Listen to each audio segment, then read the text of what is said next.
Pas mal d'actu cette semaine. Ce petit séisme dans le monde auto, parce que ça commence à être dur pour les autres constructeurs que Tesla. Tesla baisse encore ses prix de la Model Y de 3-4 000 euros de baisse. Et aussi, ce qui est pas rien. Et 3008. 3008 vient de sortir ses prix. Et vous allez voir, la lecture est un peu fine. Et c'est moi qui m'attendais, moi qui pensais que ça allait être plutôt très cher, bah c'est vachement mieux que attendu, selon mon avis.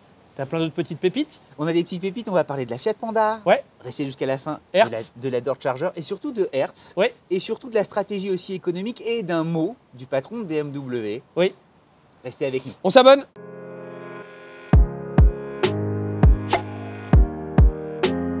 Alors, des news sur les prix, en veux-tu, en voilà. Ah ouais. On va revenir dans quelques instants sur 3008. Ouais. Mais avant, à l'instant où on parle, Tesla baisse de prix, Model Y. Oui, exact. Son best-seller mondial. Mais pour tout vous dire, on n'était pas prêts, on avait préparé l'actualité.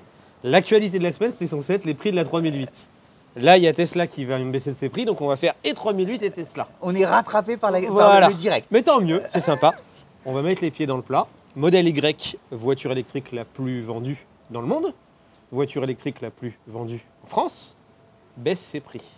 On attendait plutôt, c'est une surprise, parce qu'on attendait plutôt en fait l'arrivée du modèle restylé, comme ça avait été le cas sur le modèle amélioré, pardon, parce qu'ils n'aiment pas qu'on dise restylé, le modèle amélioré. Et en fait, il baisse ses prix. Voilà, phase 2. Et ce qui est rigolo, c'est qu'en fait, on voit que c'est la première fois que Tesla... Pourquoi ils n'aiment pas qu'on dise restylé? Ils n'aiment pas, eux ils utilisent le mot amélioré, donc ils n'aiment pas. Après, c'est ils aiment pas, c'est Tesla. pas grave. Pardon, c'est la Tesla, oui. Okay. Le point, c'est qu'en fait, on voit que le paysage est en train de changer. Tesla commence pour la première fois à challenger en prix. C'est-à-dire qu'ils gardent tout de même en avance, ceux qui vont venir nous voir en disant ah, ils ont ça d'avance, c'est vrai. Mais en fait, avant, la concurrence est tellement loin que là, elle se rapproche. Et je pense qu'ils se disent, bah, Scénic, Renault, qui n'est pas un petit vendeur en Europe. C'est une réaction. Et à 39 990 € avec un modèle sans bonus. Donc tu t'enlèves 5 000 € en ce moment parce que le bonus n'est pas encore passé au décret. Donc on sait pas s'il est de 5 000 ou s'il est de 4 000. Mais pour le moment, il est de 5 000. Ce sera autour de 35. Ouais. Voilà. Donc du coup, il va descendre à 35. Et là, du coup, il est mieux disant que la modèle Y. Même si la modèle Y est un peu plus grande, plus puissante. On en a parlé la semaine dernière. Et là, Tesla se dit, ah bah il y a Peugeot qui arrive, qui est censé d'habitude être très cher. On va en parler après. Les prix de Peugeot, moi je m'attendais à ce qu'ils soient très chers. Ils sont un peu plus chers que le Scénic. Mais honnêtement, c'est beaucoup mieux qu'attendu. Et là, Tesla, il se dit, il y a ID.3, il y a Volvo EX30, même s'ils sont des voitures pas tout à fait sur le même segment. Mais ils se disent, là, on commence à être un peu concurrencé sur le prix. D'où la baisse de prix, pour vous donner l'ampleur. Alors, elle est de quelle heure? Parce que ça fait 3 minutes qu'on attend. On commence à être bon dans le teasing. Hein. Ça baisse de 3 000 à 4 000 €. Donc là, tu as 3 modèles. Tu as la modèle Y Propulsion qui est l'entrée de gamme. C'est quasiment un bon moins 10% en fait. C'est un moins 7. Tu vois, elle passe, la modèle Propulsion, elle passe de 45 990 € à 42 990 € avec une autonomie 455 km. La voiture ne change pas. La grande autonomie perd 3 000 €. En fait, la grande autonomie est celle qui est un peu plus challengée. Parce qu'en grande autonomie, finalement, elle est plus si grande que ça comparée à Peugeot pour le 3008. C'est un bon moins 10% en fait. Ça commence à faire des sous là. Alors la grande autonomie ne sera pas éligible au bonus parce qu'elle est au-dessus des 47 000 €. Elle passe de 52 990 € à 49 990 €.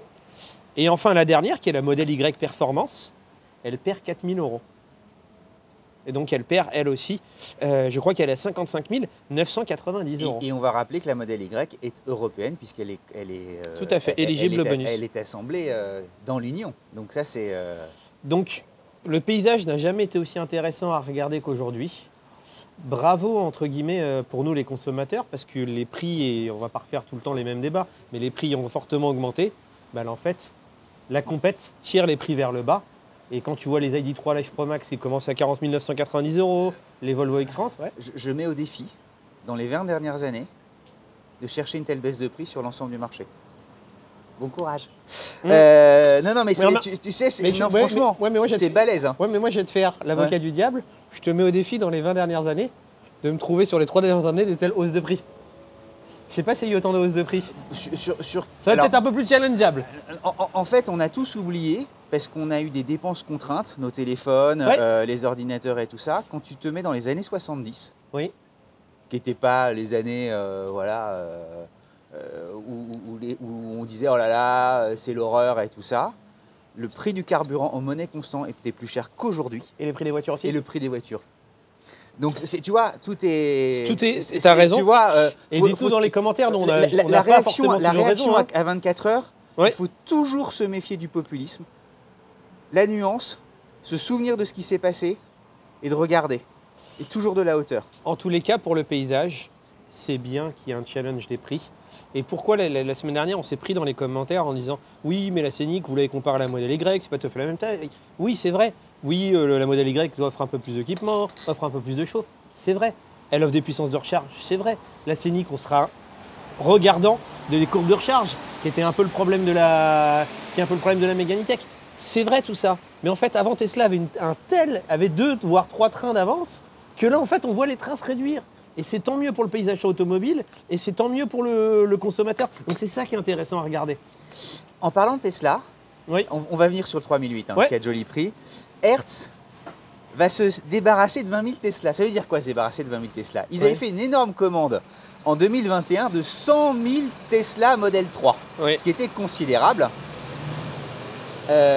Misant sur le fait que, justement, une partie de leur clientèle serait intéressée par l'électrique. Et se dirait, dans les aéroports, dans les gares, aux États-Unis, boum, je te balance cette offre extraordinaire. Ils avaient évidemment négocié un prix alléchant, parce que quand tu fais une telle commande, c'est... Sauf qu'il y a eu 4 vagues de prix différentes après. Donc dans les dépréciations de compte, ça doit coûter un peu cher. Exactement. Donc ils se sont dit, oh là là, parce que cette flotte de 100 000, elle avait un certain prix en revente en occasion. Mais comme Tesla s'est mis à baisser, qu'est-ce qu'on va en faire? Donc tu l'as dit, justement, dépréciation. Et puis il y a autre chose. Ils se sont aperçus qu'en fait, ces voitures étaient évidemment appréciées des clients, sauf que ça roule plus vite, ça bouffe du pneu. Cher à entretenir. Et surtout, comme les clients roulent vite, ils ont des pètes. Donc il y a de la carrosserie. Certains, pour la première fois, conduisaient une électrique. Ouais. Et on le sait tous, ça accélère plus. Il y avait plus d'accidents que sur les thermiques. Et donc il y a plus d'entretien. Il y a plus d'entretien et surtout, tu as plus de maintenance de carrosserie. Or, la carrosserie des Tesla est plus chère que sur les voitures traditionnelles. Je reprends un petit mot que j'ai vu de Maxime Fontanier sur LinkedIn, justement à une réaction de news que j'ai pas bossé sur Hertz. Il disait un argument qui s'entend, c'est qu'en fait, il disait les loueurs, attention, l'attrait de l'électrique pour certains, c'est le fait d'économiser du carburant. Parce qu'en fait, tu ne payes plus ton essence. Tu la branches et t'es peinard. Tu la branches, mais sauf que le loueur, lui, il s'en fout, c'est pas lui qui paye le carburant de l'électricité, c'est le client final. Donc lui, cet attrait-là, il l'a pas. Mais c'est rigolo quand même de voir qu'il y a un... C'est vrai qu'en partie, puisque tu as des contrats où normalement tu peux partir avec le plein. Oui. Et surtout aux États-Unis. Oui, tu es censé la ramener avec le plein, sinon tu payes. Non, aux États-Unis, tu as le choix. Oui, mais c'est un forfait en plus, non? C'est un forfait, mais ça veut dire que c'est pas 1%. C'est... Comme quoi, quand tu as dit il faut se méfier des réactions à chaud. Tu vois, aux États-Unis, moi justement, je prends toujours l'option ramener le réservoir comme ça, il s'occupe de tout. Un point pour Monsieur Fréour. Et c'est beaucoup de sous en fait pour. Star Wars, l'Empire contre-attaque, Peugeot 3008. Ok, bon bah très bien, il y avait d'autres petits trucs, mais allons-y. Contre-attaque sur la. Juste un point sur R. Ça ne veut pas dire qu'ils abandonnent l'électrique. Oui. Ça veut dire qu'ils ont eu une mauvaise expérience financière avec Tesla. Ok. Tu vois, ils tiennent à le dire. Ils disent n'en concluez pas qu'on arrête l'électrique de manière populiste que nous arrêtons l'électrique. L'électrique nous plaît, mais on veut justement, c'est une expérience qui va nous permettre d'affiner nos offres. Voilà. D'accord. Peugeot contre-attaque. Pourquoi Peugeot contre-attaque? C'est qu'en fait, Renault venait sortir de ses prix une semaine avant ou 10 jours avant avec son nouveau Scénic. Pour rappel, 39 990 € prix de base en petite autonomie, 46 990 € en grande autonomie. Peugeot a sorti ses prix, lui-même aussi. Moi, je dois avouer que je m'attendais à ce que ce soit très cher. Je suis pas en train de vous dire que c'est donné. Non, mais je m'attendais à ce que ce soit plus cher. C'était impossible. Bah non, parce que Peugeot, globalement, en termes de prix, n'a jamais trop joué la guerre des prix. C'est-à-dire qu'une 308, c'est un peu plus cher, une i208, c'est un peu plus cher. Et ça ne les dérange pas pour le moment. Oui, mais Jean nous l'a parfaitement décrit, et chez Stellantis, ils le savent depuis belle lurette, c'était trop cher. Oui, mais je ne m'attendais pas à ce qu'ils viennent si peu. Enfin, je partage mon sentiment. Donc les prix sont arrivés. Donc tu as la i3008, donc qui sera disponible quand la petite batterie, parce que la grosse batterie avec plus de 700 km arrivera plus tard. Ce qui est marrant, c'est qu'ils ont commuté à 39 000 700 km, il faut quand même retenir ce... Oui. Et là, pour le coup, même la Tesla Model Y, grande autonomie, elle est à 533. Ah non, mais là c'est un pavé dans la mare. Hein. Et donc du coup, les prix sont sortis pour faire trêve de de peur, trêve de suspense, 39 990. Alors ils ont communiqué bonus inclus. Donc en vrai, c'est 44 990 €. Parce que là, pour le moment, au janvier, le bonus, il est 5 000 €. Le décret à 4 000 n'est pas encore... On l'attend. Donc 44 990 €. Donc tu te dis, c'est vachement plus cher que la Renault Scénic à chaud. Parce que la Renault Scénic, elle est à 39 990 €. Donc tu as un écart de 12,5. Hors bonus. Hors bonus. Donc hors bonus, 39 990 € versus 44 990 €. Ça donne un écart de 12,5%. Donc tu te dis, ah, la Peugeot, elle est vachement plus chère. En même temps, est-ce que 10%, si tu préfères le look d'une voiture, tu n'es pas prêt à mettre ces 10% là? Ça s'entend. Ces 10% ont toujours existé, tu sais, c'est l'écart globalement entre du premium et du généraliste. Et ça a fait la gloire de Audi A3, de la Volkswagen Golf, oui, mais là, c'est censé de tous les premiums. Renault, Peugeot sont censés être dans la même cour, même si Peugeot est peut-être un chouille plus premium. C'est le débat parce que les cartes sont rebattues. Et en fait, la lecture, en fait, elle est plus fine que ça. Parce qu'en fait, c'est deux voitures qui sont difficiles à comparer. Parce que tu en as une qui a 170 chevaux et tu en as une qui sort en 210 chevaux. Donc l'entrée de gamme de Peugeot, elle est à 210 chevaux. Donc tu as 20% d'écart de motorisation. Pareil, les batteries, c'est pas la même chose. La batterie de la Peugeot 3008, en entrée de gamme, c'est 527 km. La Scénic, c'est 430 km. Pareil, en puissance de recharge. Tu as la Scénic qui est à 130 kW en courant continu, 7 kW en alternatif, avec le questionnement des courbes de recharge. Donc les pour et les contre, là il faut absolument faire sa petite fiche et sa comparaison de spécificité technique. C'est du subjectif selon ce que tu as envie. Mais privilégier malgré tout l'autonomie, parce que c'est pour une électrique, c'est... celui qui fait que de la ville, un peu moins. Mais le marché électrique, il est très clair. Hein. Tout le monde veut l'autonomie. Oui. Donc en fait, les voitures d'entrée de gamme, enfin des premiers prix, permettent, pour moi, sont des faire-valoir des hauts de gamme. Oui. Tu vois, et tu dis, ok, je vais prendre... ce serait bête de notre part de dire l'inverse en tant que passionné. Jean le dit aussi, prenez de l'autonomie. Il faut prendre de l'autonomie. Alors, pour moi, il faut regarder l'autonomie, mais aussi la puissance de recharge. En fait, c'est deux critères qui sont Mais généralement, importants. quand tu as beaucoup d'autonomie, tu as la plus grosse puissance de recharge. Oui. Comme ça, tu es peinard. Donc là, la puissance de recharge, c'est 160 kW et 11 kW en courant. Donc, c'est plus puissant que la Scénic. Donc, finalement, tu rapportes un équipement un peu mieux. Techniquement, une voiture un peu plus aboutie pour un écart de 12,5%, ça s'entend. Mais ce qui est marrant, c'est que tu vois du coup deux stratégies différentes. Tu vois un leader qui essaye de conserver ses parts de marché en gardant sa marge.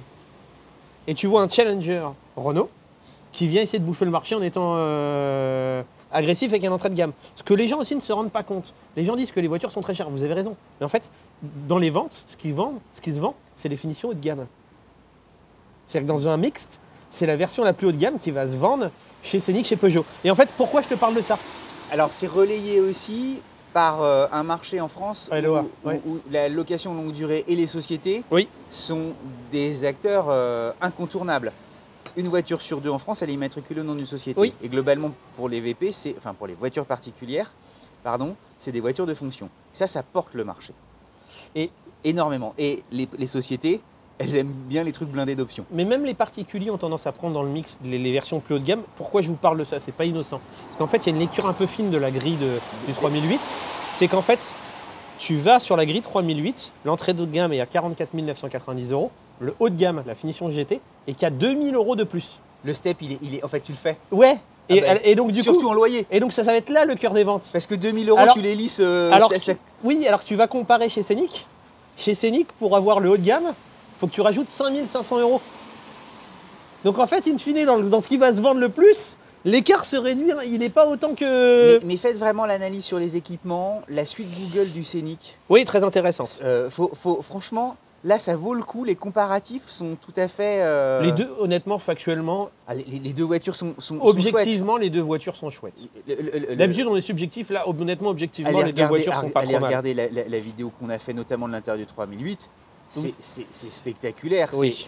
L'écran panoramique 21. C'est véritablement un événement de design aujourd'hui. Tout le monde a parlé de l'électrique. Après, j'arrête avec l'info de la 3008. Tu as aussi le prix de l'hybride qui est sorti. Okay. Donc, tu as l'hybride 136 chevaux avec la batterie 48 volts. Ouais. Lui, il commence à 38 490 €. il faut être sincère qu'il y a un mild hybride en fait. Oui, oui, tout à fait. C'est une grosse batterie pour faire du stop and start. Et c'est pas leur faire offense que de le dire. Tout le monde fait ça. Tout le monde le fait. Oui, exactement. Non mais voilà, parce que certains se disent c'est génial, je vais pouvoir rouler un petit peu comme une Prius et tout. Un tout petit peu. Alfa Romeo, une marque évidemment de cœur. Ils ont fait plus 26% en 2023 en France. Ils ont vendu 3900 unités, donc ils se rapprochent des 4000. Ouais. Donc évidemment, certains se diront, c'est quand même, il y a évidemment beaucoup mieux. Sauf que c'est plus 26%. Ça faisait longtemps qu'on attendait une hausse. Et surtout, ils sont portés par le Tonale. En PHEV qui a fait du bien. Ouais, exactement. Alors Tonale, c'est 83% des quasiment 4000 ventes. Et le Tonale PHEV, c'est 43% de l'ensemble des ventes du Tonale en France. Événement... Secret de Polichinelle, la presse en parle. Milano. Milano, ça va être le futur petit SUV électrique qui arrive et qu'on attend tous. Donc il est prévu ce semestre. Et de dire aussi qu'Alfa Romeo Monde a fait une très bonne année puisqu'ils ont fait 80 000 unités, c'est plus de 30% par rapport à l'année dernière. Et le Tonale, justement, soutient ses ventes jusqu'à ce que le Milano, 100% électrique, voilà. Certains disent qu'il sera sur la base de l'Avenger, ne viennent justement suppléer tout ça. Et qui ça se vend d'ailleurs l'Avenger, je peux te regarder. Alors l'Avenger se vend. Je vous fais le décryptage pour vous aider. L'Avenger se vend moyennement, voire pas. Mais pour une voiture de l'année, c'est pas un modèle Y. Voilà. Mais bon, résultat des courses, on a hâte quand même de découvrir, parce que c'est pas tous les 3 jours qu'il y a une nouvelle Alpha, et on a hâte de découvrir le Milano. Juste une phrase pour parler il y a Alpha, souvent Alpha BMW, et en fait je veux vous dire d'un mot de Walter Mertl, qui est Qui ça Walter Mertl, je ne sais pas comment on prononce son nom de famille, mais qui est un grand patron de BMW, et qui a dit une phrase qui est passée inaperçue, mais qui est historique. Le point de bascule pour les moteurs à combustion a eu lieu l'année dernière, donc en 2023. Il dit maintenant, c'est tout électrique. Donc il dit l'histoire de l'industrie automobile. Donc c'est BM qui a fait l'ensemble de sa carrière, l'ensemble de son histoire sur le thermique. Sur le moteur thermique. Tu vois, a dit voilà, c'est terminé. Bizarre, quand même. Donc, non mais c'est pour ça, tu sais, quand quand certains peut-être nous verront à l'université dans un siècle, compulseront ces trucs-là, ils se diront ah putain ils avaient vu ça, et ils le mettront dans leur thèse. Ce qui est marrant, c'est que moi sur l'électrique, contrairement à toi, j'ai pas d'avis tranché sur l'électrique. Est-ce que on va faire marche en arrière? Est-ce que ça va rester? Est-ce que c'est le truc, c'est la bonne solution, etc.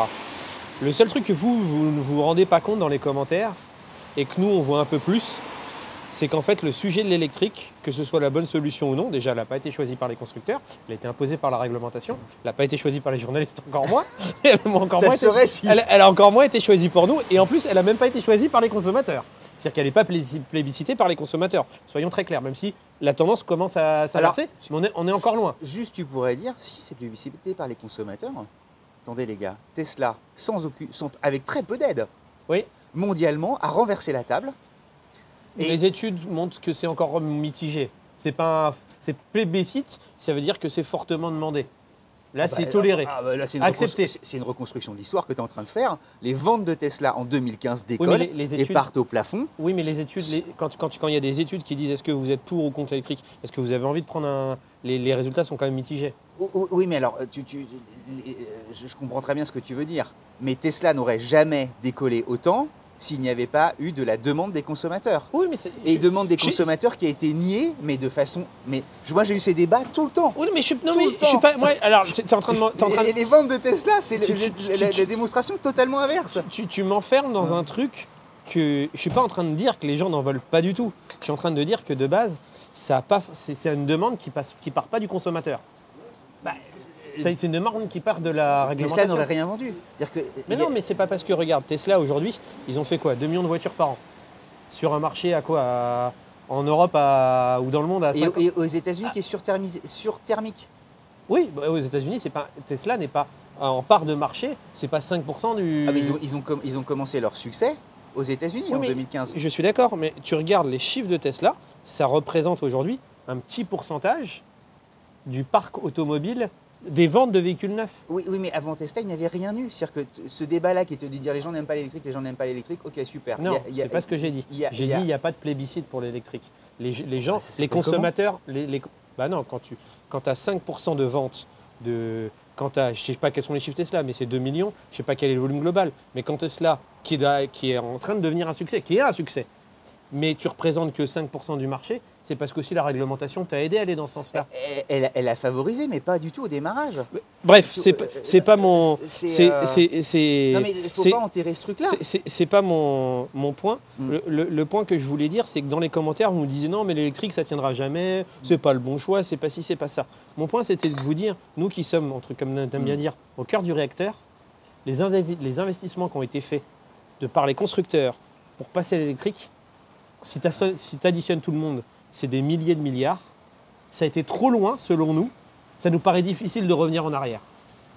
Donc en fait, je pense que l'électrique emportera le... Parce qu'il y a souvent des électro-sceptiques, je ne sais pas comment on peut dire, et qui nous disent non, mais c'est pas le bon choix. Vous verrez, dans 5 ans, ça ne sera plus là. Dans 10 ans, peut-être que vous aurez raison. Nous, de notre point de vue, c'est qu'en fait, le chemin... En fait, il y a une partie du chemin trop grande qui a déjà été fait pour revenir en arrière. Juste une petite confidence. Moi, j'entendais, tu vois, en 2016-2017, quand le diesel commençait vraiment à vaciller et où il pesait encore très... Non, vous inquiétez pas, il y en aura toujours 50% de vendus en 2025. Bon, ouais, ça a totalement disparu. Mais moi, j'ai pas, entre guillemets, je suis ni pro ni contre. Non. Je dis juste, c'est juste d'aider les gens en disant, vous qui n'êtes pas forcément dans le cœur du truc, les investissements ont tellement été loin qu'on ne peut pas juste... En fait, il faut se rendre dire, compte... bah, finalement, on s'est trompé, on va revenir en arrière. Industriellement, c'est très dur. Là, les usines de tous les grands constructeurs, elles sont passées basculé à l'électrique. L'ensemble de la recherche et développement, l'ensemble des 180 milliards ont basculé au tout électrique. Oui. Il n'y a plus de recherche sur les moteurs thermiques. Oui. Et c'est pas depuis aujourd'hui. C'est depuis 5 ans. Oui. Voilà. C'est ça mon point, c'est qu'en fait, ça me paraît on pourrait que le choix soit bon ou mauvais, arrière, mais ce retour serait vraiment très dur. Je sais même pas s'il est possible, honnêtement. Mais alors, parce que les constructeurs n'ont pas les reins pour refaire à nouveau une bascule. En fait, tu as des Volvo, par exemple, te dit nous n'avons pas de plan B. C'est-à-dire que si jamais ça ne marche pas... Oui.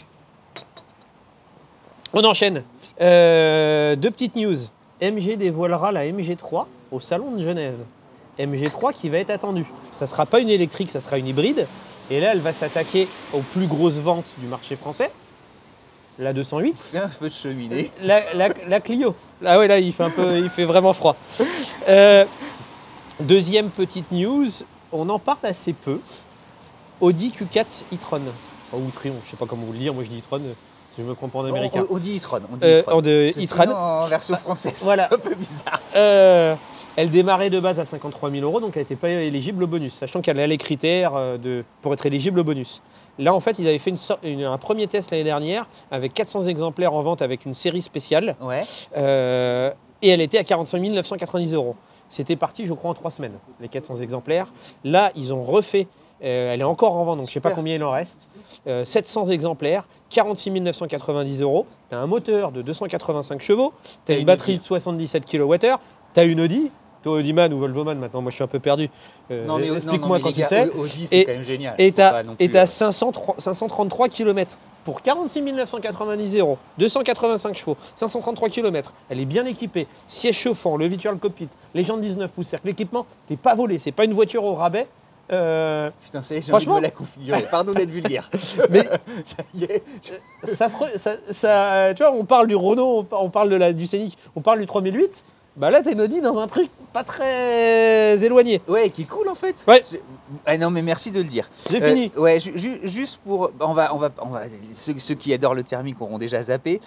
Stellantis s'apprête à lancer une chaîne de production de. Ah bon. Ce serait marrant. Ouais. Une chaîne de production de nouvelles batteries au sodium, oui. Avec évidemment des performances basse température qui seront meilleures, oui. Des réductions de coûts aussi.